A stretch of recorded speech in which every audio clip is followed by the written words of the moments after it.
De acolo în stânga e mai bine, Daniela. Nu-ți de acolo. Uite, ăsta cred că a fost atacat de urs.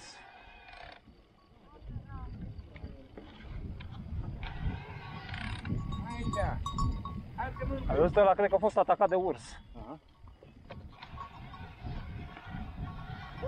Mânghiel, că și Iohana au mânghiat unul. Da.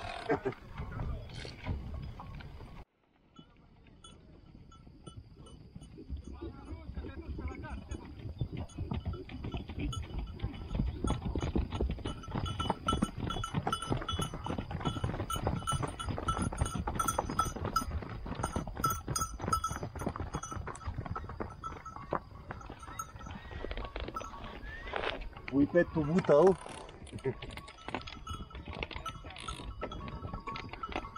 Ce minune! Acum plecă ea.